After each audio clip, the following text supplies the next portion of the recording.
폐하고 신장, 암에 대해서 이제 간략한 내용들을 좀 다뤄보겠습니다.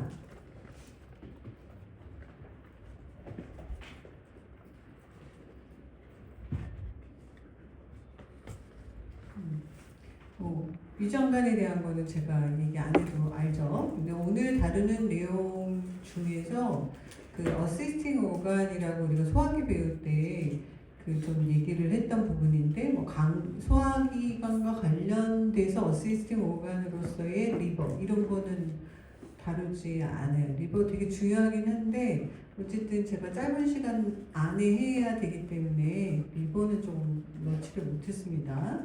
위장관 얘기할 때 구강, 식도, 위장, 소장, 대장 이렇게 해서 이제 직장까지 를 하나하나 볼 건 아니지만 어쨌든 그 내용을 다뤄보도록 하겠습니다. 구강과 식도 질환에서 이제 흔히 많은 분들이 호소하는 거는 역류성 식도염 이런 거, 그러니까 다수가 호소하는 거는 역류성 식도염 이런 것들을 이제 많이 호소하시죠. 그래서 역류 질환들에 대해서 얘기를 하고 이렇게 굉장히 불편감을 좀 많이 느끼시죠. 제가 이런 내용을 주로 하려는 건 아니에요. 그런데 이런 이제 만성적으로 있는 식도염의 궤양이나 출혈 이런 쪽으로도 이제 발전해 갈 수가 있다. 그래서 위나 식도의 역류 질환에 대한 거, 그 다음에 두 번째는 그러니까 식생활과 관련해서 여러분들이 조금 알면 좋은 것들이 그렇다는 거예요. 두 번째는 이제 식도염. 그래서 식도 점막에 염증이 생긴 경우를 얘기할 수 있고, 그 다음에 연화곤란. 연화곤란은 지난 시간에도 제가 얘기를 했었던 것 같은데, 삼킴이 좀 어려운 노화가 되었다거나, 뇌 질환이 있다거나, 수술을 했다거나, 종양이 있다거나, 등으로 인해서 좀 삼킴이 어려우신 분들은 연화곤란식 을 한다고 했었죠. 약간의 정성들을 가지고 삼킴을 조금 원활하게 해줄 수 있는 그런 형태의 것들을 해준다 이렇게 얘기를 했었어요. 그래서 이런 경우에 어떤 영양 관리를 할 수 있겠는가? 그러면 위와 식도의 역류 질환의 경우에는 이게 식도의 괄약근 기능을 개선한다거나 위산도가 너무 이제 심하게 산성이 되었을 경우에 조금 더 어려움이 있기 때문에 위산도를 좀 너무 산성이 강하지 않게 해서 증상을 완화시킨다거나 이렇게 할 수 있겠다인 거예요. 그래서 하부 식도 괄약근 이완에 조금 도움을 주기 위해서 음식들을 조금 제한할 필요가 있는데 그런 경우에는 이런 이제 역류 질환들이 있는 경우에 고지방식이나 알코올, 커피, 초콜릿 그리고 박하류 이 화한 것들 있잖아요. 이런 것이나 흡연은 이제 식사가 아니니까 이런 것들은 조금 제한하는 게 좋겠다. 그래서 이제 위장에 문제가 있으시거나 하는 분들은 알코올 제한하는 건 너무나 당연한데 커피에 대한 것도 많이 이야기를 하죠. 그래서 커피, 디카페인도 별로 그렇게 바람직하지는 않다. 그래서 이런 것들을 좀 제한을 해준다라는 거예요. 위산 분비를 억제하기 위해서는 유사하게 커피나 알코올, 후추도 조금 자극이 있어요. 그래서 후추 섭취나 이런 것들도 제한을 하고 과식도 피하고 그래서 조금 이렇게 나눠서 식사를 하는 거를 권합니다. 그래서 과식을 피하고 식사는 소량을 여러 번에 나눠서 이렇게 이제 할 수 있도록 도움을 주는 거죠. 그리고 항상 얘기할 때는 취침 전에 3-4시간 전에는 꼭 식사를 끝내라 이렇게 얘기를 하죠. 되게 불편해요. 불편하고 특히나 소화가 좀 잘 안 되는 식사를 했을 때 여러분들은 젊어서 잘 모를지 모르지만 좀 연세가 있으신 분들은 이게 소화하는 데 시간이 상당히 걸리기 때문에 최소 3시간 이상 3시간 이상은 좀 속을 비워줘야 되는 먹지 않고 비워줘야 되는 것을 권장합니다. 그래서 우리가 이제 퇴근하고 식사를 하고 그러면 우습게 8시, 9시 막 이렇게 되거든요. 근데 3-4시간을 비우려면 자는 시간이 되게 늦어지잖아요. 그래서 조금 일찍 식사를 할 수 있도록 좀 규칙적으로 그 퇴근을 하고 식사를 할 수 있고, 근데 어떤 분들은 그게 좀 어려워가지고 아예 그 직장에서 식사를 하고 저녁 시간을 좀 비우는 그런 행태를 하시는 분들도 있더라고요. 뭐 혼자 사는 경우에는 당연히 그럴 수 있는데 부부라고 하더라도 이게 그 위장 장애가 조금 있으시거나 그러면 시간을 조금 달리해가지고 먹더라고요. 그래서 그렇게 조금 그 속을 비워줄 수 있는 수면까지의 시간에 속을 비워줄 수 있는 시간을 확보하는 것이 좀 중요하다라고 할 수 있습니다.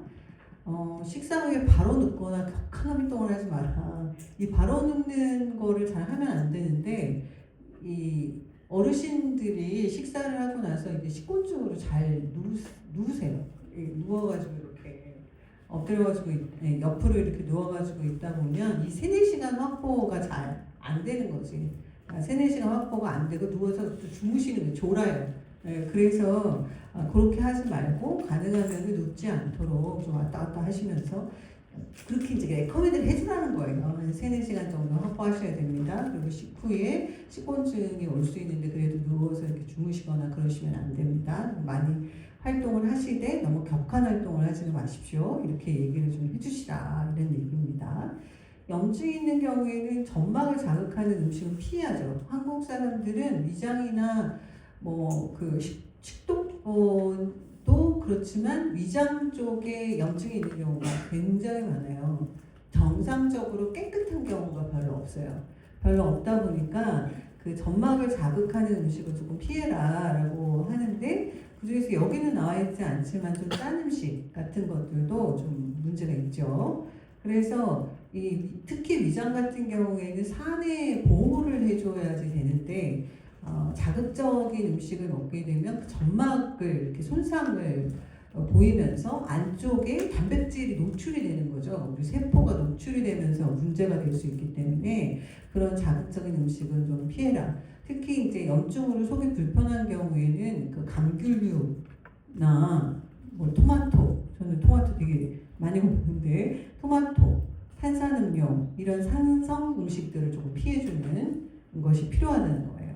향신료도 강하게 하는 거를 좀 피해라라고 하는데 워낙 그 젊은 여러분들은 어떤지 모르겠는데 되게 자극적인 걸 많이 먹더라고요.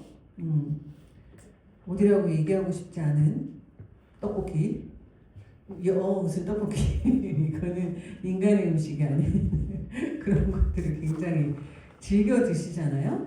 그러면 위장에 이런 이제 점막에 자극을 굉장히 가져오고 손상을 가져올 수 있다. 다른 음식들도 그런데 너무나 자극적인 것들을 많이 먹고 이게 그 매운 정도가 어떠냐 막 이렇게 해가지고 드시잖아요. 그런 거에 그 승부욕을 느끼실 필요는 없다. 우리나라 사람들의 위장장애 정말 좋지 않은 식생활입니다.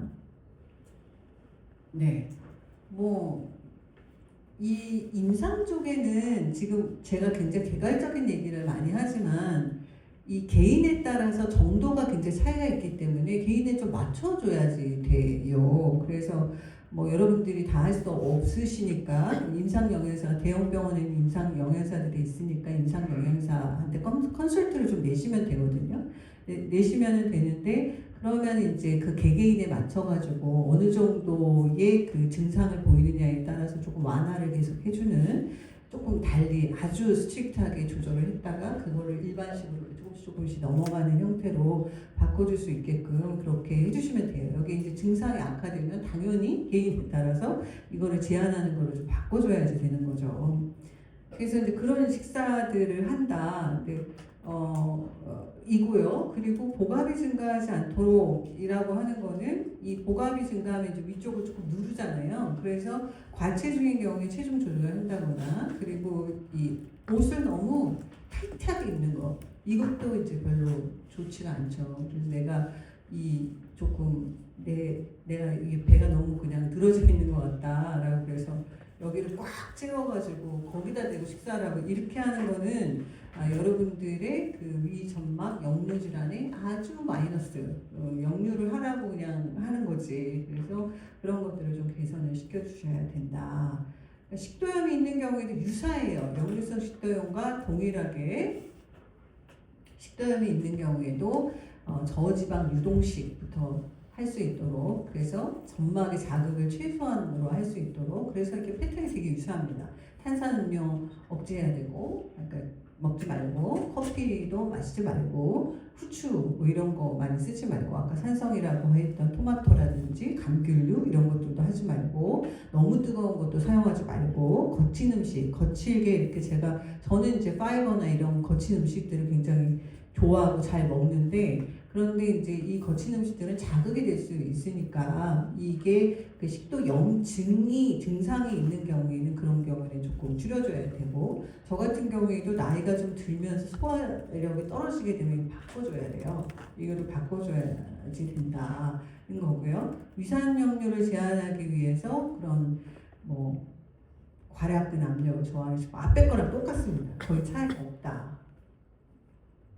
없다는 거고요. 연화곤란과 관련해서는 좀 이게 삼키기 쉬운 형태의 것들을 먹는 게 좋다라고 했었잖아요. 앞에서 이제 연화곤란식이라고 하는 것들도 있었지만, 점도를 높여주기 위해서 해주는 것들이 있었지만, 여기에서는 예를 들어서 이제 단계가 지금 1단계, 2단계, 3단계 이렇게 나와 있어요. 나와 있는데, 여기에서 첫 번째 1단계는 처음에 경구 섭취를 시작하는 환자, 2단계에 해당하는 사람은 씹기 쉬운 음식 정도는 이렇게 음식은 소량 섭취가 가능하지만 맑은 액체는 섭취할 수 없는 환자, 여러 형태의 환자가 있다는 거예요. 3단계는 씹기 시작하거나 씹고 삼키는 단계의 손상이 경미한 사람, 이런 거에 따라서 줄 수 있는 것들이 조금 다를 수 있겠다는 거예요. 그래서 1단계에 해당하는 사람은 퓨레는 애기들한테 이렇게 이유식 같은 거 줄 때 많이 만들어서 쓰는데, 과일을 삶거나 갈아서 가는 채에다가, 채도 굵은 거 아니고 가는 채에다가 걸러서 약간 걸쭉하게 만들어주는, 그래서 처음 이 경구 섭취를 시작하는 사람들은 아까 그 점성에서 약간 덩어리로 만들어준다는 거는 그 안에 씹히는 덩어리가 있다는 게 아니에요. 그런 게 아니기 때문에 그 덩어리가 없고 씹히는 게 없다 이런 얘기예요. 그러면서 부드럽게 넘길 수 있는 점도가 있는 식사로 퓨레 정도의 식사를 만들어서 주는 것을 이제 권장하는 게 이 대상입니다. 예를 들면은 메쉬드 포테이토, 이거는 사실 일반 건강한 사람들한테는 별로 권하는 식사는 아니거든요. 메쉬드 포테이토가. 왜 그러냐면 글라이세믹 인덱스가 되게 높아요. 메쉬드 포테이토가. 그 앞에서 제가 잠깐 얘기하지 않았나? 지난주에. 메쉬드 포테이토 특히 이제 구워가지고 이거를 메쉬드를 삶는 것보다 구우는 게 더 높아지거든. 그래서 그거를 메쉬드를 해서, 그러니까 서양식 구워서 나오잖아. 그 메쉬드 해가지고 나오는데, 그런 경우에 이제 GI가 쫙 올라가기 때문에 우리가 섭취하면 당이 굉장히 빠른 속도로 올라갈 수 있거든요. 그래서 권장하는 게 아니야. 권장하는 게 아니지만 환자의 상태에 따라서는 그런 거를 섭취할 수 있다는 거예요. 예를 들어서 오늘 이제 뒤쪽에 암 환자 하는데, 암 환자가 식사를 잘 못해.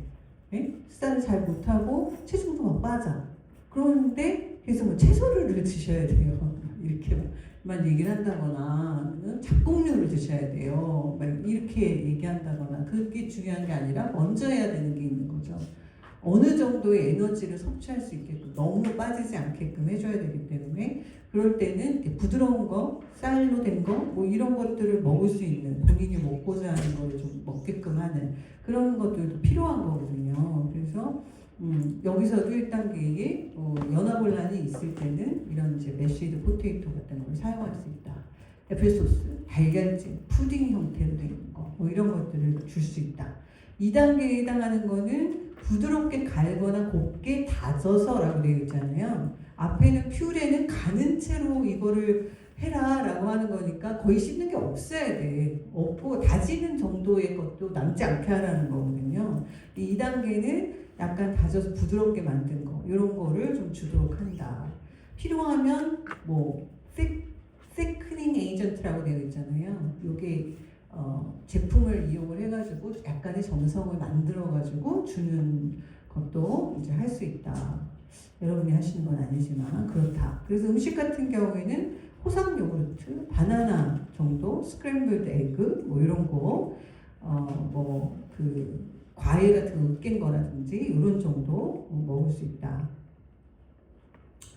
이고요. 3단계는 처음 씹기 시작하거나 씹고 삼키는 단계라고 얘기를 했잖아요. 그래서 이거는 이제 씹을 수가 있는 단계라는 거지. 그래서 여기는 너무 질긴 거라든지 이런 거를 제외하고는 일상식을 이제 줄 수 있다라고 얘기를 하는 겁니다. 이때는 견과류 같은 경우에는 이렇게 씹어서 얘가 약간 건조하잖아요. 건조한 애고 이런 애들은 조금 제한을 해줘라. 너무 단단한 채소 이런 거는 좀 피해라 이렇게 얘기를 하는 겁니다. 이거는 그 생각해 보면 알 수도 있는 이제 그런 내용들인 거예요. 연화곤란이 있다라고 했을 때는 그렇게 한다. 위장에 장애가 있어. 그럼 위염이 있을 수도 있고 소화 위염에서 조금 더 가게 되면 이제 궤양이 있을 수 있고 그런 거죠.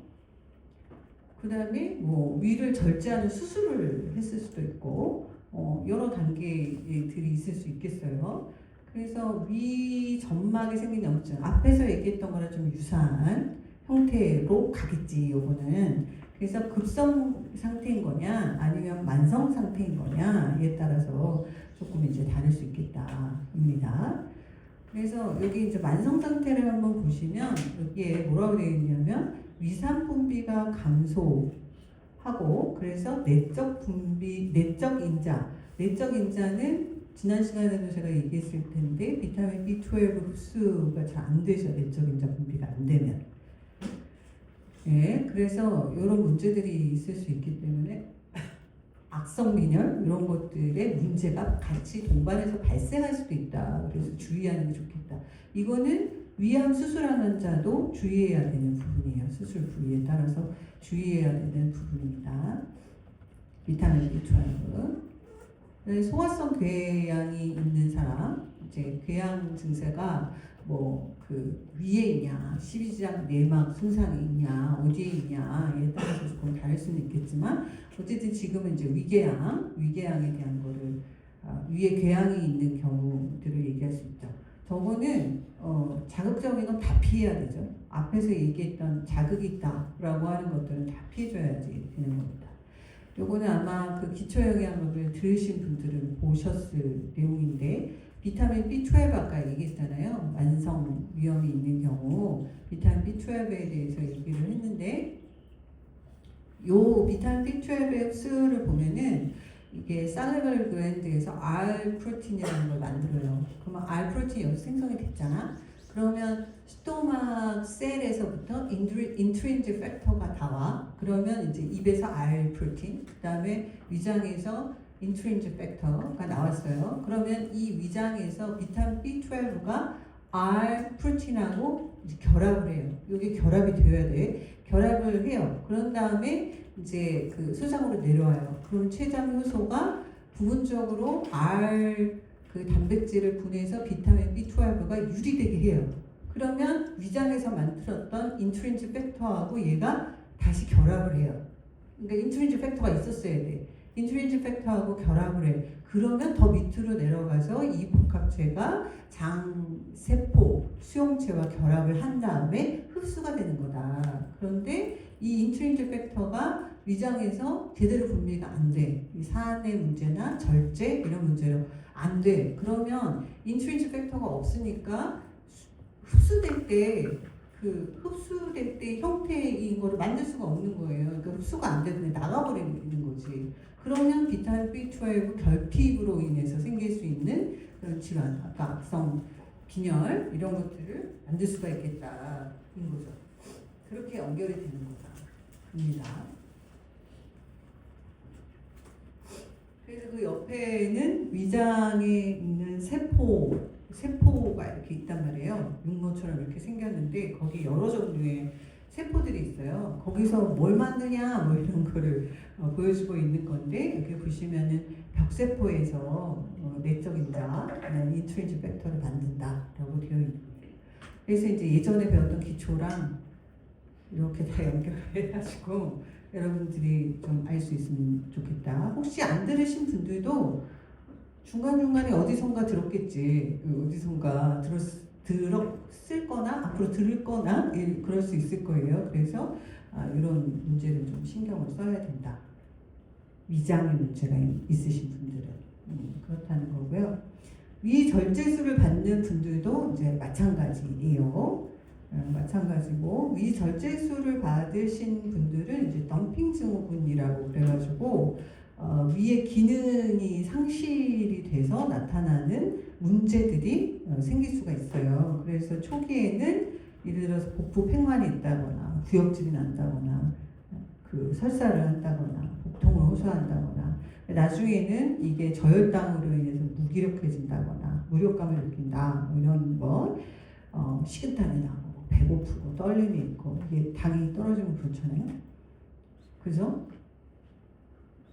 그럼에도 불구하고 이제 저혈당으로 인해서 이렇게 나타나지만 그렇다고 해서 단순당제를 팍 주고 그런 거를 하지는 말아라라는 거예요. 그래서 단백질이나 지방을 주로 해서 이렇게 양을 조금 조절해서 자주 섭취할 수 있도록 덤핑 신드롬이 있는 경우에는 그렇게 해라라는 거고요. 만약에 이제 체중이 너무 줄어든다, 체중 감소가 있다, 그러면 뭐 당연히 위절제술을 했기 때문에 음식 섭취량이 줄거나 해서 오는 걸 거 아니에요. 그러면 이제 다른 방법들을 좀 생각을 해봐야 되는 거죠. 너무 먹지 못한다. 그러면 우리가 뭐 한다 그랬지? 위장 수술했는데 거기다가 막 튜브를 꽂고 이렇게 할 수는 없잖아요. 그러니까 뭔가 이제 너무 극심한 경우에는 이제 정맥을 이용한다거나 뭐 이런 것들을 이렇게 같이 그렇게까지 해야 될 필요가 있는 환자인가? 이거를 이제 검토를 해가지고 하시면 되는 거죠. 그리고 이 위절제를 한 경우에는 철 섭취량이나 흡수 감소 이런 것들도 같이 올 수 있고 아까 얘기했던 내인성 인자도 부족할 수 있고 그래서 빈혈과 관련된 증상들이 많이 올 수 있다는 것을 주의하라 이것이고요. 그 다음에 칼슘 섭취량도 부족할 수 있지만 위산 부족에 의해 가지고 흡수도 잘 안 될 수 있고 우리나라는 칼슘 섭취가 상당히 부족한 나라거든요. 여전히 식생활에 굉장히 개선이 많이 됐고 잘 드심에도 불구하고 여전히 소울스 푸드가 별로 없어요. 그래가지고 이게 그 수준이 좀 떨어지는 그런 나라이기 때문에 뭐 골다공증은 흔합니다. 흔한데 이 더 문제가 될 수 있다. 위절제술을 받은 경우에는. 네, 그리고 이 그 위 수술을 어떤 식으로 하느냐에 따라서 지방변을 상당히 보는 그런 수술 형태 때문에 그렇게 이제 올 수도 있다. 왜냐하면 이제 췌장액이 부족하거나 지방 소화가 불량한 상태가 되는 형태의 위공장 문합술 뭐 이런 것들을 받았을 때는 지방변이 올 수도 있기 때문에 그 지방변이 오면 지방량을 또 조절해줘야 되잖아요. 그래서 다른 증상들까지 같이 봐서 그럼 지방을 약간 조절해줘야 되는데 이분은 그러면 그 탄수화물을 어느 정도나 줄 수가 있고 뭐 단백질을 어느 정도나 주면서 지방을 줄 거냐 에너지를 줘야 되니까 이제 그런 것들을 같이 통합적으로 봐야지 되는 좀 어려움이 있습니다. 위하수증은 거의 뒤 얘기가 나왔던 것 같아요. 약간 이거는 이제 위가 정상 위치보다 더 아래쪽으로 늘어지면서 기능 저하가 있는 형태를 얘기를 하는 거다인데 그래서 그럴 경우에 어떻게 우리가 영양 관리를 하겠나 아까 그 앞에서 봤던 제가 위염의 경우에는 역류성 식도염이라든지 뭐 그런 것들과 염증성이 있는 것들과 다 일맥상통하는 거죠. 그래서 약물 치료를 하겠지만 약물 치료 이외에 우리가 처음에는 당질을 약간 주는, 부드럽게 해가지고 유동식으로 해서 당질을 주는 형태로 진행을 합니다. 사실 속이 안 좋을 때 제일 하라고 하는 게 뭐냐면 일단 굶어라 그러잖아요. 일단 굶어 속을 비운 상태에서 다시 시작을 할 때 어떻게 줄 거냐. 그럼 당연히 부드러운 거 주시잖아요. 부드러운 거를 그냥 일반인들도 다 생각할 수 있는 거죠. 부드러운 걸 주는데 그 부드러운 거라는 게 막 기름진 거 내지는 거기 고기가 잔뜩 있는 거 이런 거를 주진 않잖아요. 그래서 당질 위주로 주게끔 되죠. 그래서 처음에는 이렇게 시작을 한다. 그래서 자극을 좀 줄여서 주는 거다. 그렇게 하다가 이제 일반식으로 조금씩 변형을 하면서 주는 거죠. 그리고 여러 번 나눠줘라. 이거는 위장에 문제가 있는 경우에는 여러 번 나눠주는 건 너무 당연한 거고요. 만성적으로 위험이 있다라고 그러면 아까 앞에서도 너무 당질을 너무 주지는 말고 막 이렇게 얘기를 했었던 것 같은데 여기서는 그 충분한 양질의 단백질이 풍부하게 주는 거를 좀 고려해야 된다. 이게 처음 시작을 당질 식품을 위주로 주라는 거지 계속 당질을 주라는 건 아니에요. 처음에 부드럽게 적응하는 과정이 필요하기 때문에 그렇게 한다는 거고, 그게 만성적으로 가시는 분들은 어느 정도 식사를 할 수 있다라고 그러면 이제 단백질을 좀 충분히 제공할 수 있도록 한다. 인 거죠. 네. 근데 이제 위험도 형태가 여러 가지가 있다. 이 과산성 위험이라는 거는 뭐예요?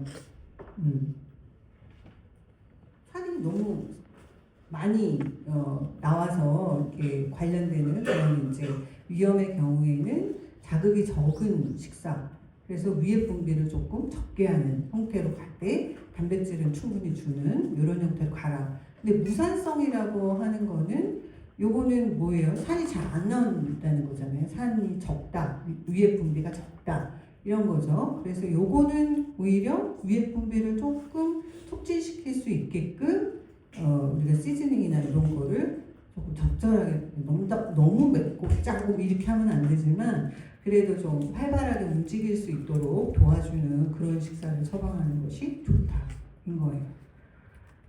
꼭 과산만 있는 건 아니야. 활동 자체가 잘 안 되고 움직임이 별로 없고 살이 잘 분비가 안 되고 이런 이제 상태도 있기 때문에 어떤 형태인지는 뭐 여러분들이 이걸 전공한다면 그걸 판정을 하겠지. 그럼 거기에 따라서 식사를 제공할 수 있어야 된다는 겁니다. 궤양이 있어. 궤양이 있다. 라고 그러면 우리가 아까 위궤양과 관련해서 비타민 B12에 대해서 얘기를 했었어요.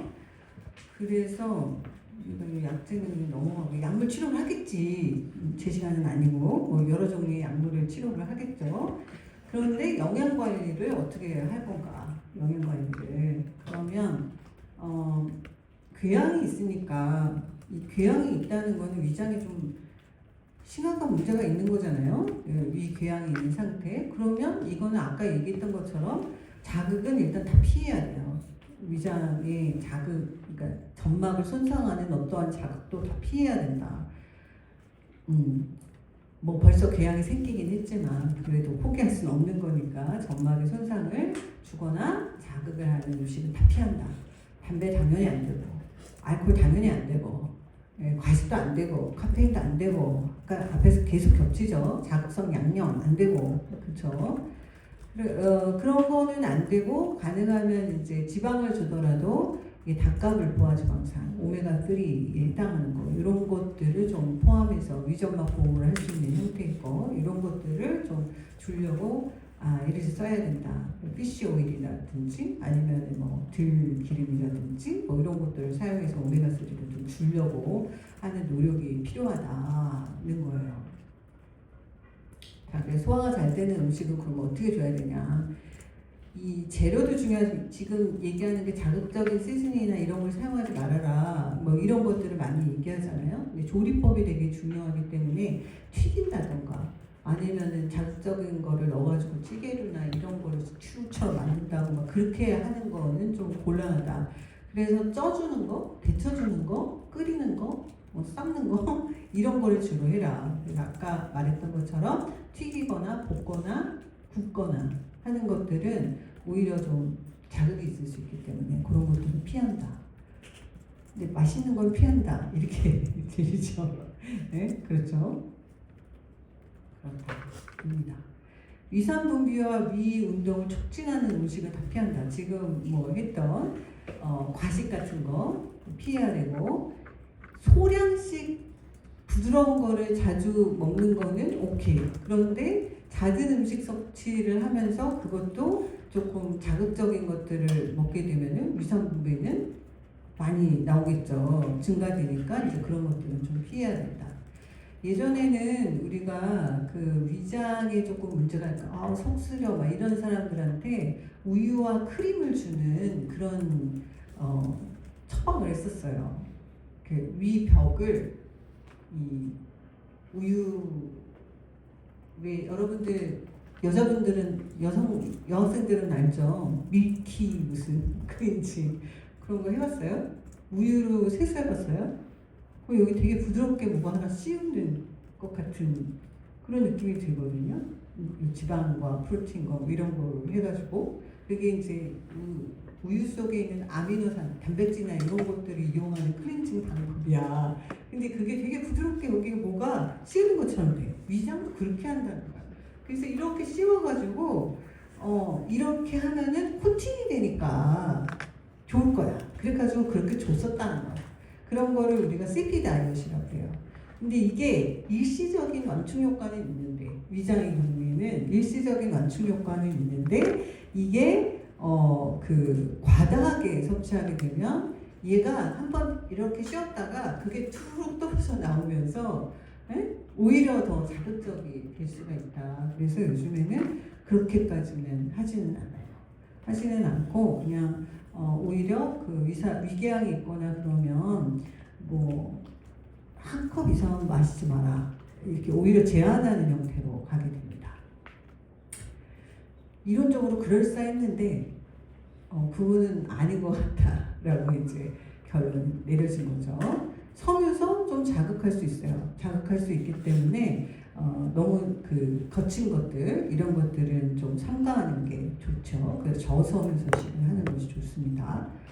뭐 과일 주스, 야채 주스 이게 크게 자극하지는 않는다. 그럼에도 불구하고 아까 앞에서 얘기했던 뭐 오렌지 주스나 이런 것들을 먹었을 때는 좀 그 역류 증상이나 속쓰림 증상 이런 것들이 있을 수 있기 때문에 뭐 오렌지 주스, 토마토를 이용하고 흔하게 먹잖아요. 흔하게 먹는데 그런 것들이 조금 좋지 않을 수도 있어요. 그러니까 그것들도 약간 좀 뭐 이거 그 과일 주스 드셔도 되는데요.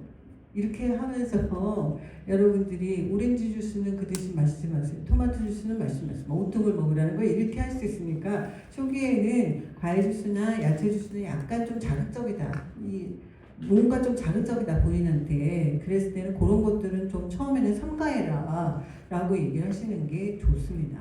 부드럽게 먹으라고 얘기를 하는 게 좋죠. 네. 만약에 그렇게 했어. 근데 여기서 이것도 피해 저것도 피해 저것도 안 좋아 이렇게 하지만 그래도 조리 방법을 바꿔서 자극적이지 않게 충분히 잘 섭취를 해야만 이게 영양 상태가 충분한 상태가 되겠죠. 그렇게 해줘야 이제 개선을 할 수가 있다라고 얘기를 하면서 이 빈혈도 막기 위해서는 단백질, 철, 비타민 C 뭐 이런 것들을 충분히 섭취하는 게 좋다. 뭐 비타민 C가 빈혈을 예방하는 건 아니지만 어쨌든 그렇게 그런 것들이 충분히 들어올 수 있도록 또 궤양이 있고 염증이 있고 그러면 항염증 반응을 아주 주요하게 작용하는 비타민 C 이런 것들이 있어야 되는데 오렌지 주스나 이런 것도 먹기가 어렵잖아. 어렵기 때문에 주의를 할 필요가 있겠다. 뭐 좀 어려울 때는 그렇게 되어 있는 비타민 C 네. 그러니까 오렌지 주스는 피하되 좀 자극이 적은 과일은 섭취할 수 있도록 해줘야 되겠네요. 그렇게 주려고 하면. 자, 그래서 우리가 단백질, 철, 비타민 C 이런 것들을 충분히 섭취할 수 있게 하려면 어떻게 해야 되느냐가 여기 나와 있겠네. 나와 있어요. 그래서 단백질은 위산을 중화시킬 수 있기 때문에 적절 수준을 섭취할 수 있도록 조리를 해서 준다. 입니다. 그래서 아까 뭐 굽는 거, 튀기는 거, 이렇게 볶는 거 이런 쪽보다는 부드러운 조리 형태를 해가지고 제공을 해줘라라고 얘기를 하는 거고요. 지방의 경우에는 적당량을 포함을 시키되 뭘 주라 그랬어요? 오메가3를 섭취할 수 있도록 도와준다 라고 얘기했죠. 오메가3가 많이 들어있는 거는 아주 대표적인 거는 뭡니까? 등푸른 생선이죠. 등푸른 생선 류를 섭취를 하는 거를 얘기를 하고요. 그리고 오일 중에서도 오메가3 양들이 조금 들어있는 아까 얘기했던 들기름이나 이런 걸 사용을 할 수 있도록 한다. 탄수화물 같은 경우에는 위산 촉진을 시키지는 않죠. 부드럽게 준다라고 했을 때는. 근데 이게 뭐 흰쌀을 이용하는 경우에는 그렇게 자극이 없겠지만 홀그레인을 잔뜩 넣어서 제가 건강하게 먹을 때 이렇게 먹어라고 얘기했던 거를 잔뜩 넣어가지고 만약에 한다. 잡곡류도 막 넣어가지고 한다. 좀 거칠어요. 거칠기 때문에 자극이 좀 될 수 있습니다. 그 상태에 따라 이거는 좀 달리 해줘야지 되는 거고요.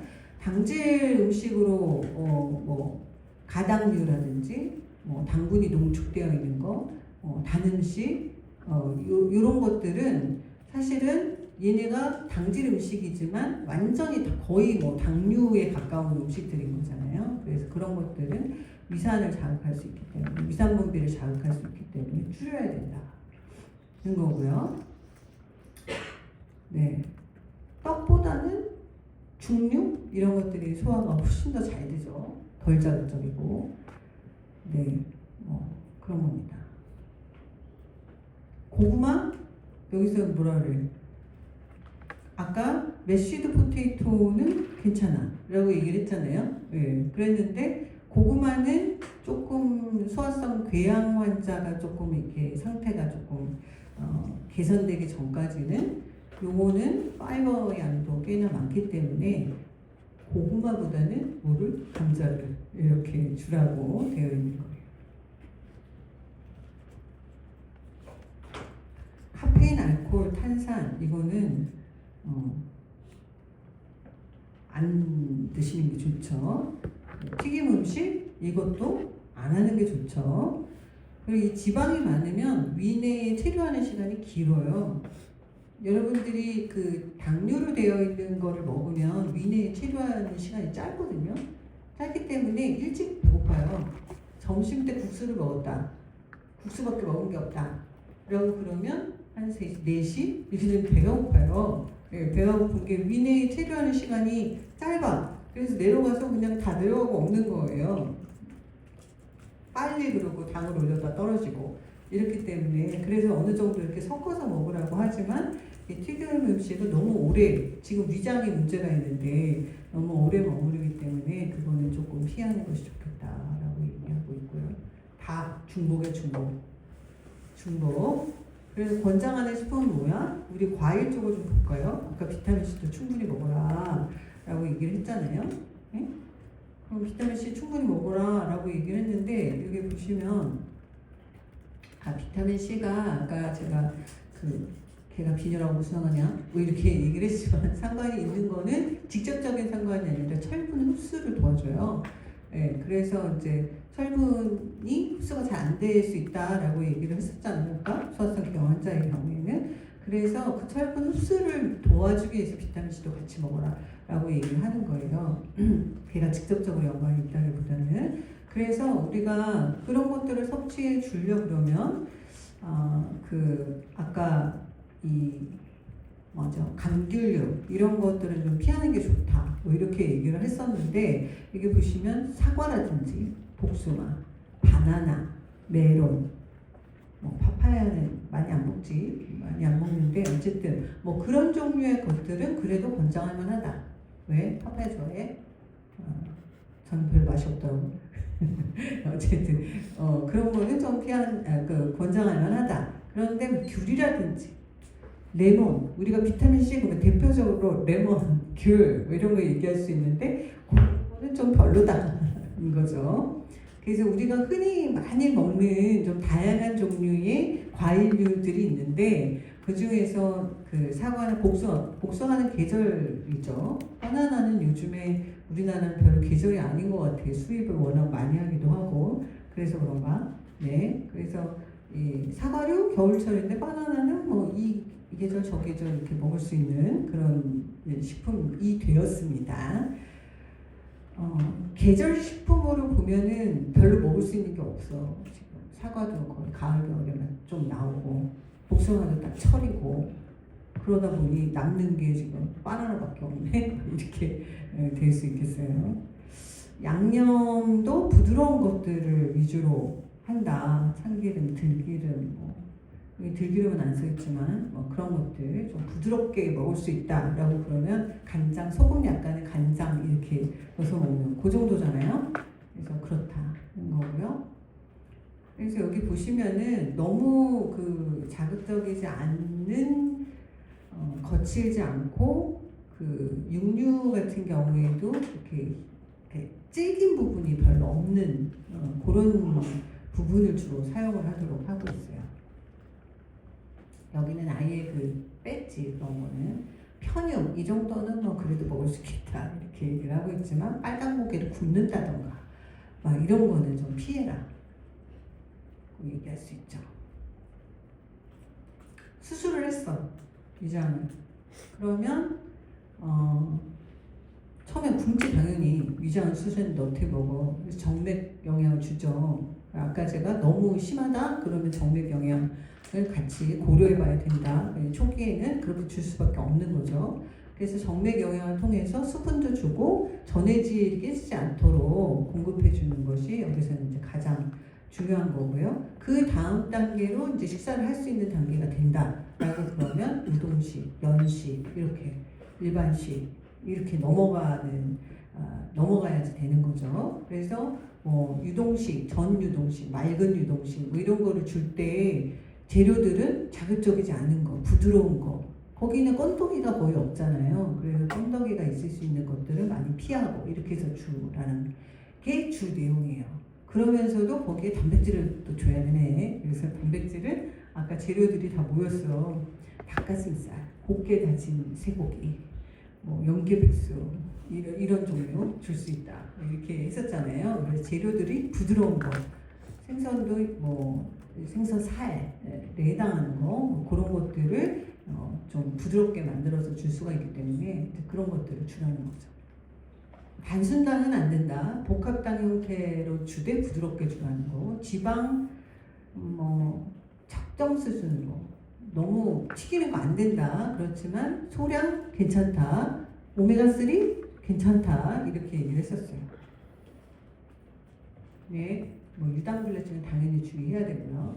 그래서 위하수증 이게 처졌어. 그럼 어떻게 해야 돼? 소화가 잘 되는 고영양식 횟수를 늘려서 제공한다. 이렇게 되어 있어요. 이거는 이제 위 기능이 떨어지기 때문에 위에 부담을 덜어주되 그렇지만 영양은 제대로 공급해 줄 수 있는 형태로 줘야 된다. 인 거예요. 그래서 위장의 문제는 지금 여기서 쭉 얘기했지만 앞에서 얘기한 거랑 다 마찬가지로 약간의 그 환자의 상태에 따라 조금씩 달라지지만 메인은 자극을 피한다. 예요. 자극을 피한다. 자극을 피할 수 있는 방법, 조리 방법 바꾼다. 시즈닝 사용 자제한다. 뭐 이런 것들을 이용하고 그리고 파이버 자극을 피해야 될 때는 좀 줄인다. 복합당을 주긴 하지만 너무 거친 건 안 된다. 뭐 이런 얘기 드린 거예요, 메인이. 그런 식으로 줘라라는 거고. 소장과 대장 질환으로 이제 넘어가요. 그러면 얘가 위장에서부터 이제 본격적인 소화를 하기 위한 형태를 막 바꾸고 단백질이 여기서 막 분해가 시작이 되고 입에서 탄수화물과 지방이 분해가 시작이 되고 위장으로 내려와서 단백질의 소화가 시작이 되고 그 다음에 십이지장으로 내려오면서부터 본격적 소화가 시작이 되는 거거든요. 그래서 이렇게 내려오면서 점점 뭐예요? 소화가 된다는 거는 흡수할 수 있는 형태로 만들어주는 거잖아요. 소화를 하는 이유는 흡수할 수 있는 형태로 만들어주기 위해서. 그래서 흡수할 수 있는 형태로 만들어주면서 이게 밑으로 내려가면서 쭉쭉쭉쭉 흡수가 되는 거죠. 이런 기능을 하는 애예요. 근데 우리 몸은 먹는 거를 통해서 흡수를 해서 에너지를 낼 수 있는 재료를 받고, 그리고 그거를 잘 에너지를 낼 수 있게끔 하는 그 생리활성 물질에 해당하는 효소의 조효소들 역할을 하는 애들, 그런 애들이 잘 들어와야 흡수시킨 거를 가지고 에너지 생산을 잘하고 우리 몸의 세포들을 턴오버를 시키는 거를 원활히 하고 이제 이렇게 되는 거잖아요. 근데 그 흡수의 메인을 맡고 있는 소장에 문제가 생긴다. 그러면 음식을 통해서 할 수 있는 영양소들의 공급이 잘 안 된다는 거지, 걔네들이. 그래서 아주 치명적이게 되는 거죠. 그래서 우리가 영양 쪽을 할 때, 저는 이제 영양역학 전공자니까 영양 쪽을 할 때 특히 캔서 하시는 분들은 먹는 것과 직접적으로 관련된 거는 입, 식도, 위장, 그 소장, 대장, 암 이런 것들이 많이 관련이 돼요. 이 상부 쪽은 알코올 뭐 이런 게 이제 많이 관련이 있고, 리버도 마찬가지로. 근데 이 밑으로 내려갈 때는 이제 파이버 이런 거하고도 많이 보는데 직접적으로 닿는 거니까. 근데 닿고 나서 안으로 흡수되고 나서는 이제 다른 얘기인 거죠. 이게 이제 혈관을 돌면서 간을 통해서 쭉 온몸으로 이제 퍼지는 그런 거니까, 이 흡수되고 난 다음에가 카리오 메타볼릭하게 저는 이제 관심이 있어가지고 그쪽에 주로 이제 관심을 가지고 보고 있거든요. 근데 어쨌든 이 소장이 문제가 생겼다라고 그러면 영양소 흡수는 완전히 문제가 심각해지는 거예요. 그래서 각 부위마다 어떤 영양소들이 주로 흡수되느냐 이런 것들이 있지만 그걸 보는 시간은 아니기는 합니다. 그래서 이런 것들이 어디에서 주로 흡수되느냐 이건 참고로 그냥 드린 거예요.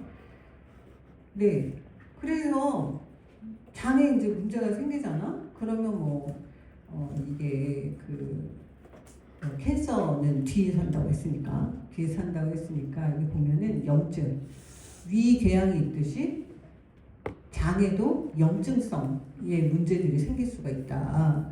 그래서 소장이나 대장이 염증으로 인한 설사, 통증 이런 것들이 있을 수가 있고, 사실 여기 과민성 대장 증후군을 뺐어요. 그래서 설사 있을 수 있어. 그 다음에 변비 있을 수 있어. 이러면서 이제 뒤에 얘기를 하는데, 어쨌든 염증으로 인한 설사나 통증, 그런 것 중에 하나가 이제 크론병. 여러분들 이거 있어요? 슬라이드? 있어요? 크론병 이런 것들이 이제 연예인이 크론병이 생기면서, 크론병 젊었을 때부터, 그래서 좀 많이 사람들이 알게 됐죠. 되게 불편한, 계속 자주 설사를 하고 통증이 있고 이래서. 근데 젊은 층에도 좀 많이 생겼어요. 발생률이 조금 높아진 걸로 돼 있더라고요. 얘기를 하더라고요. 그래서 크론병이 이 장벽이 되게 두꺼워지고 모양이 되게 안 좋죠. 이게 정상장이에요. 깨끗한 장. 맨 왼쪽에 있는 게 깨끗한 장인데, 이 궤양성 대장염이 있는 상태. 그런데 얘는 크론병 상태. 아주 두꺼워지면서 모양이 아주 안 좋죠. 위치도 보면 얘는 여기저기, 이게 대장인데 이게 상행, 회행, 하행 막 여기저기 있을 수 있다는 거예요. 그래서 설명을 보시고요. 그런 질환들이 있을 수 있다. 그런데 이런 만약에 염증성 장 질환이 있을 때에는 어떻게 해야 되냐? 앞이랑 되게 유사하겠지. 네? 이것도 자극적이면 안 되겠지. 거기다가 유당불내증이 있어. 그럼 유당불내증이 있는데 이게 우유가 섞여 있는 음식을 먹어. 그러면 계속 설사할 거 아니야. 불편하잖아요. 그러니까 이런 것들을 주의해야 된다. 이 사람이 유당불내증이 있느냐. 근데 어떤 분은 사실은 헬리코박터 파이어리가 있어가지고 그 헬리코박터 파이어리를 잡겠다고 약을 먹었거든요. 약을 먹었는데 이게 대장에 그 미생물에 약간 변화가 생긴 모양이에요. 그래가지고 예전에는 그 정도는 아니었는데 뭐 약간의 우유가 섞여 있는 걸 먹어도 설사를 하는 뭐 이런 이제 증세를 보이는 분도 있어요. 그래서 되게 예민한 부분이에요. 유당불내증이라는 거는. 요즘에는 유당이 없는 우유들이 좀 나와 있죠. 그래서 그런 제품들도 많이 나와 있거든요. 아예 매일 유업의 밀도 이런 빵류는 아예 빵에 들어가서 보면 아예 소화가 잘 되는 우유를 이용해서 빵을 만드는 그런 제품들도 있어요. 그런 좀 어려움이 있으신 분들이 있기 때문에 그래서 이런 제품들을 피해라. 예전에는 우유나 유제품을 제한한다 였지만 지금은 뭐예요? 그런 소화가 잘 되는 우유 이런 것도 대체할 수 있어요. 칼슘의 소스나 이런 건 될 수가 있기 때문에 그래서 그런 좀 다른 제품들을 그냥 우유 팔듯이 파는 거거든요. 그래서 그런 거를 이용하시는 게 좋겠다라고 말씀을 해주시면 좋죠. 그리고 아예 뭐 빵이나 케이크도 그 우유를 써가지고 만든 것들이 나와요. 그래서 그렇게 이제 드실 수 있다라는 거. 자극이 적어야 되니까 저섬유질 너무 당연하지. 앞에서 나왔던 거야. 그래서 과일, 채소 주스 요것도 너무 자극적일 수 있으니까 약간 피하고 육류를 먹을 때 결체 조직이나 이렇게 좀 질긴 부분이 있는 거는 피하고 이렇게 되는. 그럼에도 불구하고 고단백은도 줘야 돼. 그러니까 부드럽게 만들어서 아까 다진 고기 막 이렇게 얘기를 했었잖아요. 그런 형태로 바꿔서 준다. 일반 사람들은 킬로그램당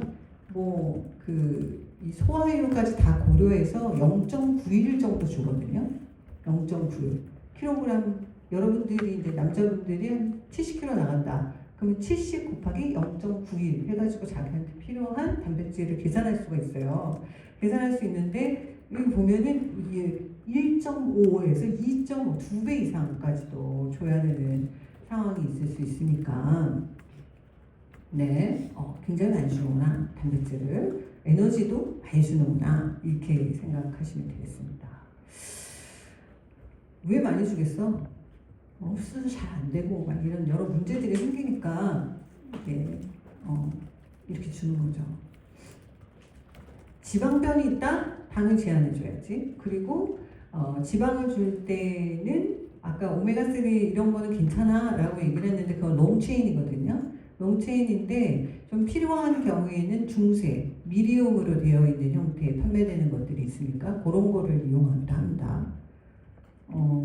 코코넛 오일 그것도 미디움 체인이 조금 많이 있거든요. 뭐 그런 거를 쓸 수도 있고 수분 충분히 줘야지. 하루에 6번 준다. 밥을 6번 정도 소량으로 이렇게 주는 거를 권장한다 라고 되어 있어요. 뭐 먹는 거로 어렵다 그러면은 뭘 해야 돼? 정맥 영양이나 경관 영양을 하려야 되는 거죠.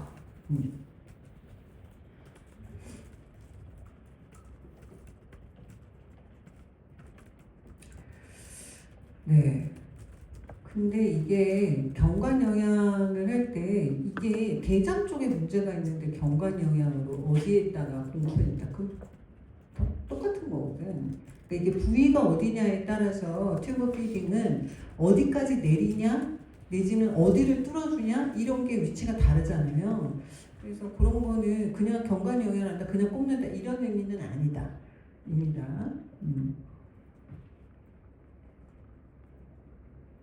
네, 우리가 제 시간에 뭐 많이 얘기를 하진 않지만 병원에서 환자를 보고 환자는 적극적 지금 치료를 뭔가 하고 있을 때인 거잖아. 약물을 주거나 수술을 했다, 어떤 약물 치료를 한다 등등을 시행하고 있는 거잖아요. 근데 이 영양소들이 약물하고 인터랙션하는 게 상당히 많이 있어요.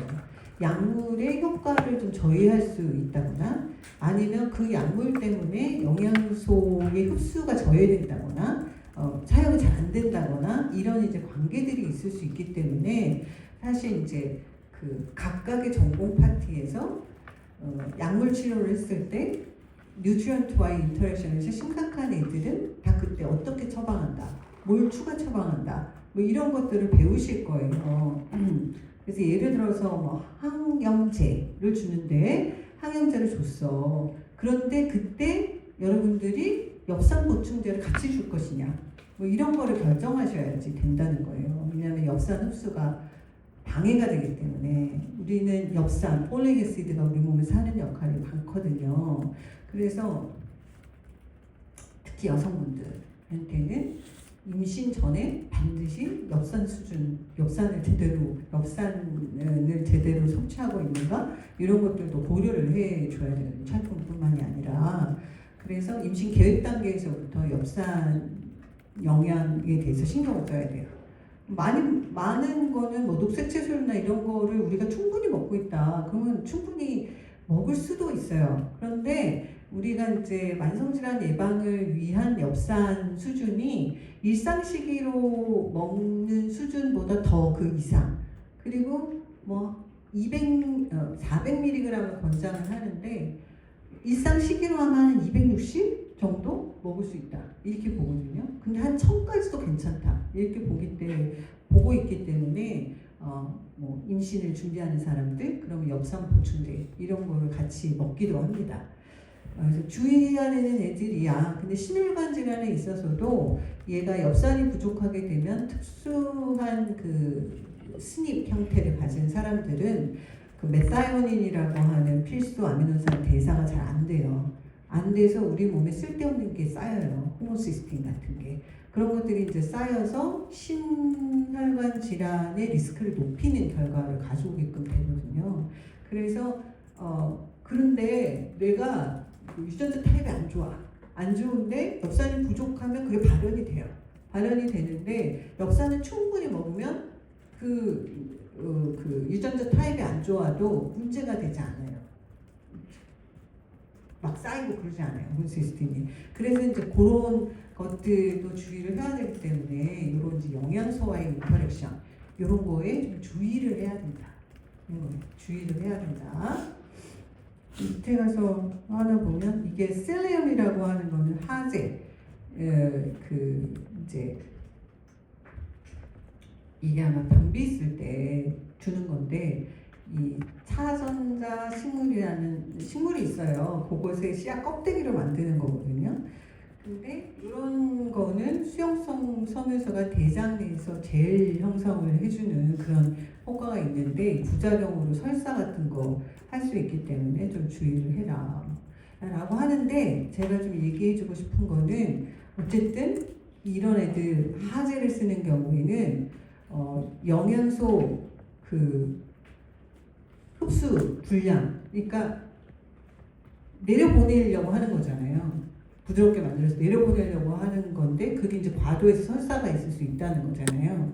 그럼 설사가 있어. 그럼 당연히 영양소 흡수는 안 되겠지. 그런 것들에 주의가 좀 필요하다. 입니다. 여기서는 이렇게 간단히 얘기하는데 각각의 치료에서 혹시 영양소와의 인터랙션이 있는 게 있느냐 이런 게 치료 지침에서 여러분들이 아마 다 배우실 거예요. 각각에서 치료 지침에서 내가 그래서 서플리먼트를 처방해야 되는가 아닌가 이 사람이 그게 부족해서 처방해야 되는 사람일까 아니면 식사로도 충분히 먹는 사람일까 뭐 이런 거. 저는 지난 시간에 제가 여기서 얘기했나? 결핵이 생겼다. 제가 16년도인가 결핵이 생겼어요. 그래서 늑막에 이렇게 전염성은 없었는데 어쨌든 그때 이제 교수님이 근데 나연 씨는 추가 처방을 할까요? 그리고 저를 쳐다보시다가 영양이 부족하실 것 같진 않으니까 처방을 하지 않겠습니다. 이런 거를 한다는 거예요. 그런 상황들을 여러분들이 맞을 거다입니다. 크론병의 치료와 영양 관리 이게 이제 크론병으로 넘어왔어요. 이분들은 굉장히 불편한 생활을 저도 연구원이 크론병인 친구가 잠깐 들어와가지고 계속 속이 안 좋아서 이제 병원에 갔더니 크론병이라고 진단을 받은 거야. 너무 불편하니까 계속 화장실에 가야 되고 이런 불편함이 있으니까 얼마 못하고 그만두더라고요. 예. 일상생활을 하는데도 지장이 좀 많아요. 정도에 따라서 이게 좀 다르긴 하지만 그래서 이분들은 영양 결핍이 있을 가능성이 좀 높죠. 네, 높아요. 네, 그래서 에너지 결핍이 될 수도 있고 잘 이렇게 불충분하게 섭취하는 것도 있고 잘 흡수 못하고 내보내는 것도 있고 그리고 잘 안 먹게 되는 거지. 왜? 먹으면 속이 불편할까봐, 설사할까봐 이게 잘 못 먹게 되는 그런 이제 경우들이 좀 생길 수가 있다. 철분, 출혈이 같이 동반되는 경우에 철분도 결핍될 수 있고 이 모든 종류의 영양소들이 지금 다 결핍이 될 수 있다는 거야. 약물과의 상호작용하는 것들도 있고 뭐 어느 부위를 절제 수술을 하기도 하는데 그 절제 수술을 했을 때 어느 부위를 했느냐에 따라서 이 비타민 흡수나 이런 게 잘 안 될 수도 있고 단백질도 문제가 될 수 있고 무기질 형태도 문제가 될 수가 있고 위를 절제를 했냐 회장을 절제했냐 어디를 했느냐에 따라서 비타민 B12 문제가 될 수 있고 내인성 인자가 부족한 거는 위쪽 그런데 회장 부분을 절제했어 문제가 되고 여기는 비타민 B12를 흡수해야 되는데 흡수 부위가 부족하게 되는 거죠. 그래서 그런 경우 그래서 이렇게 좀 짧게 됐을 때 단장 증후군은 수분, 전해질 얘네들의 결핍도 올 수가 있고 지방변을 보게 되면은 지용성 비타민, 지방과 같이 흡수가 되는 지용성 비타민도 부족해질 수 있고 그러니 그런 병이신 분들이 이게 그렇게 큰 질환이야? 죽을 정도의 그런 거야? 그런 건 아니잖아 라고 하지만 일상생활은 너무나 불편하고 영양 결핍이 상당히 올 수 있고 그래서 이 영양 관리가 식생활 관리가 굉장히 필요한 분들입니다. 영양소가 너무 부족할 수 있으니까 영양 공급을 잘 해주는 거, 상처 치유하는 거, 그 염증과 협소해진 장 부위 자극을 최소화하는 거, 그래서 잘 달래가면서 쓰는 거 이게 이제 목표라는 거예요. 급성기냐, 회복기냐, 만성기냐에 따라서 우리가 이 목표가 되는 내용들이 조금씩 다르고 어떤 형태의 그 영양 공급을 해줘야 되냐 그런 게 좀 다를 수 있다. 급성기에는 일단은 너무 심각하면 경장 영양을 할 수도 있다. 그리고 또 필요하면 이 부위가 줄 수가 없어. 그러면 이 정맥을 이용을 할 수도 있고요. 저잔사식, 그러니까 잔여하는 게 적게끔 만들어 주라는 거예요. 지방변 돌지 않게 저지방식 이런 것들을 해준다. 그 다음에는 이거를 개선할 수 있는 형태로 넘어가게 한다는 거예요. 그 외 변비, 여러분들이 그런 수업 받아봤어요? Problem Based Learning에서 소화가 안 돼요. 속이 불편해요. 그런 예제. 그럼 이게 변비가 있는지 설사를 하는지 이것들이 막 섞여서 과민성 대장 증후군으로 막 그렇게 하는지 왜일 건지 원인이 뭐일 건지 이렇게 쭉 추적해서 왜 진단까지 이렇게 가잖아요. 여기에 가정의학과에서 만든 예제 중에 이런 것들이 있어요. 변비 이런 거. 그래서 경련성이 있냐, 이완성 변비냐, 폐쇄성 변비냐. 네? 증상들과 원인들이 조금 다를 수 있는데 경련이 있는 상태의 변비다. 그러면 굉장히 부드럽고 무자극인 상태의 거를 공급을 해야 되고 이완성 변비다. 그러면 섬유질을 충분히 주는 형태의 걸로 좀 다르다는 거예요. 좀 다르다. 그래서 수분 섭취량도 증가시켜주는 형태로 가야 된다. 폐쇄성이야.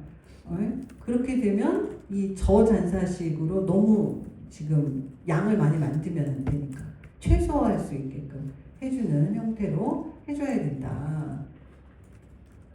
라고 해서 이게 왜 나타나는 거냐에 따라가지고 그 증상이 어떠냐에 따라가지고 이게 좀 다르다는 겁니다. 네. 그래서 어떤 식단을 줄 거냐. 변비는 섬유소 양이 굉장히 영향을 많이 미쳐요. 그래서 변비가 있을 때는 우리가 고섬유소식을 한다 이렇게 생각하잖아요. 그렇게 생각을 하는데 때로는 이게 종류에 따라 아주 병적 상태, 그냥 일상적인 변비가 아니고 병적 상태에 있는 경우에는 섬유소를 아주 제한을 해서 저잔사식을 해야 되는 경우도 있다. 그리고 섬유소 제한식으로 어느 정도까지만 줄여주는 거를 할 수도 있다. 인 거죠. 그래서 고섬유소식은 우리가 일상적으로 섬유소 양은 20에서 30g 정도를 권하거든요. 근데 권하는데 그거보다 더 많은 양을 이용을 해가지고 우리가 이 변의 용량을 늘려서 내보내는 양을 늘려주게끔 하는 게 이 고섬유소식의 방법이죠. 저는 장운동이 되게 좋은 편인데 이제 나이가 들다 보니 운동이 이게 잘 안 된다는 느낌이 있는 거예요. 그럴 때는 저는 조금 과하다 싶을 만큼 생채소를 먹어요. 생채소를 먹거나 뭐 미역 같은 거를 미역국이나 이런 걸 이용해가지고 먹거나 그래서 양을 늘려서 내보내는 이제 그런 것들을 좀 하죠. 과민성 대장 증후군이 있는 경우는 이게 어떤 증상이냐에 따라서 고섬유소식을 할 수도 있고 아닐 수도 있어요.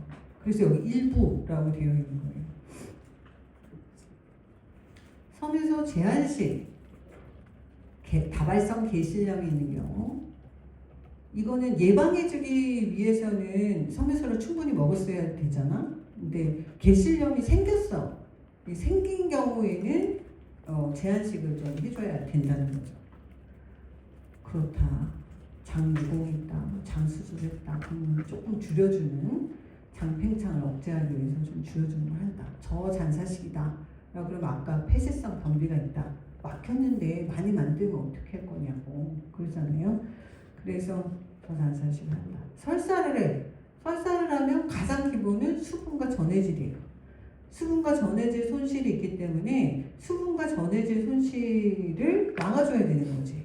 수분을 공급하고 전해질 평형을 유지할 수 있게끔 관리를 해줘야 되겠죠. 이것도 삼투성 설사냐, 분비성 설사냐, 삼출성 설사냐, 뭐 여러 종류들이 있고 이거는 여러분들이 나중에 하시고 치료를 할 때는 이게 감염에 의한 설사다 그러면 항생제를 쓰겠지. 그죠? 비감염성 설사야. 그러면은 뭔가 이게 뭐 상한 음식을 먹었다거나 그러면 그런 거를 이제 제거해 주는 걸 해야 되겠죠. 근데 그런 걸 하고 난 다음에 영양 관리는 수분과 전해질 보충을 하는 것이 중요한 거예요.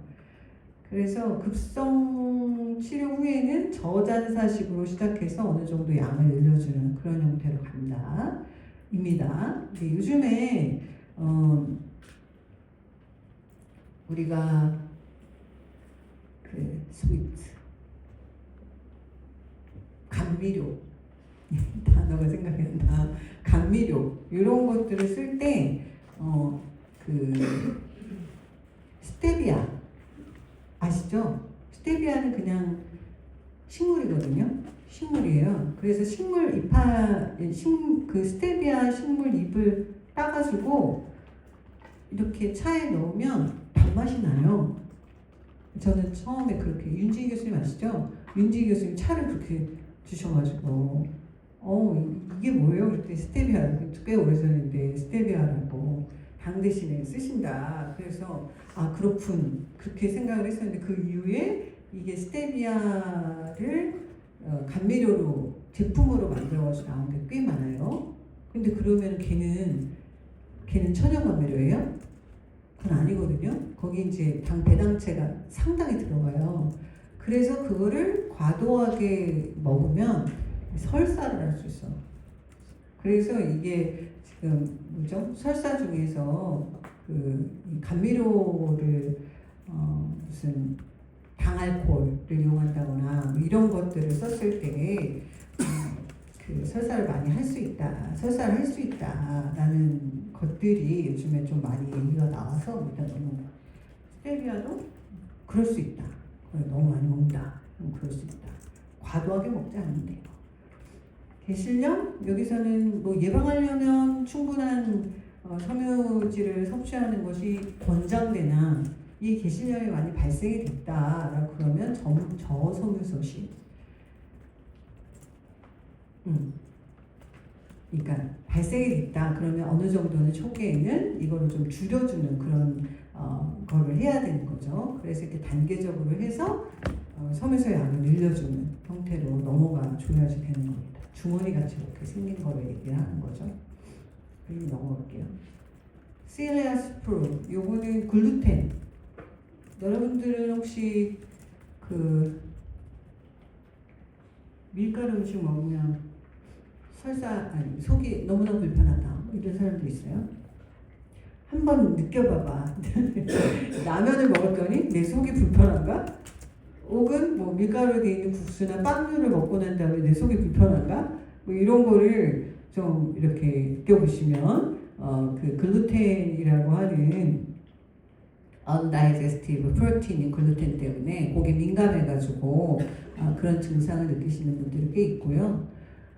요게 그 자가면역 질환으로 인해 가지고 그 글루텐에 좀 민감해가지고 알러지 반응처럼 있어서 생기는 이제 문제들이 발생하는 경우가 좀 늘어났다고 해요.